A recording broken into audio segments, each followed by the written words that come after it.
And bowing his head, he handed over the Spirit. Death is the most terrifying thing we face. As some of you may know, this week marks the second anniversary of my daughter Teresa's death. The reality of death is terrifying and sad. Our sadness over the death of a loved one consumes us, and it becomes especially painful when we come to anniversaries, when the wounds of our soul are torn open again and again. In all this sorrow, it gives me comfort to know that Jesus wept at Lazarus' tomb. He, who is the resurrection and the life, mourned the loss of his friend. Even when Jesus knew that he was about to raise Lazarus from the dead, he wept. I am always struck by that. I have come to realize that sometimes sadness is an expression of love.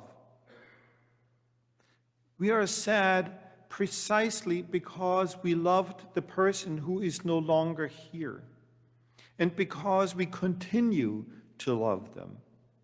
Our love does not end when a person dies. To be honest, I don't ever want to lose that sadness. I want to learn to live with it, but I don't want to lose it. It has become a part of me. When I cry, Teresa is with me. Today, we remember the anniversary of Jesus' death. Like the death of a family member or friend, it fills us with great sadness. We tend to rush through Good Friday.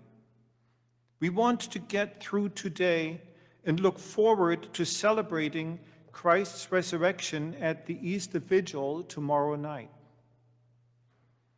There's good reason for that, of course. Death by itself is too painful. Only the mystery of Christ's suffering, death, and resurrection allows us to go on in hope.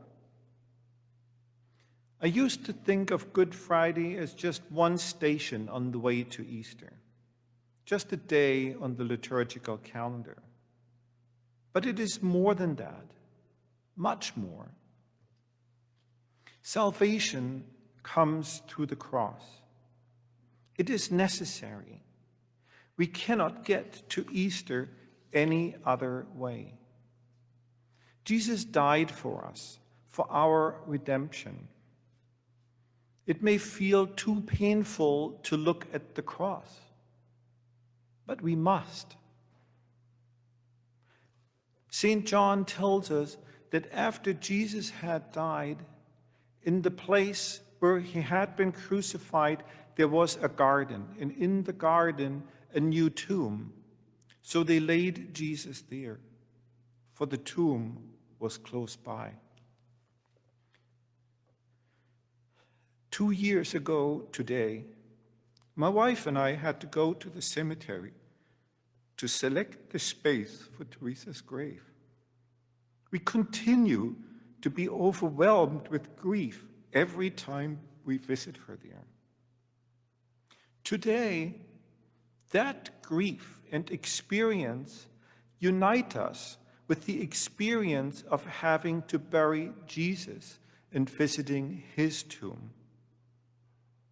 On this day, almost 2,000 years ago, Jesus' mother and the disciples had to think that this was the end, because the resurrection had not happened yet.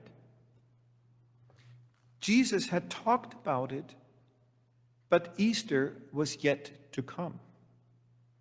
The pain they felt was just as real as ours when we lose a parent, a child, a sibling, a husband or wife, or a close friend. let's not rush through today. Let us take the time between now and the Easter Vigil to mourn the death of Jesus together with that of our loved ones. Let us take this time to pray that their death may be united with that of Christ.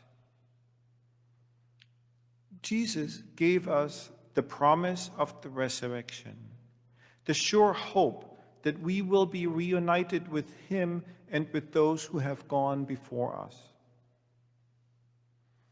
On the anniversary of the death of our loved ones, we are grateful when friends join us in remembering them, when they pray with us, send cards, offer masses for them, visit the grave, and place flowers at the headstone.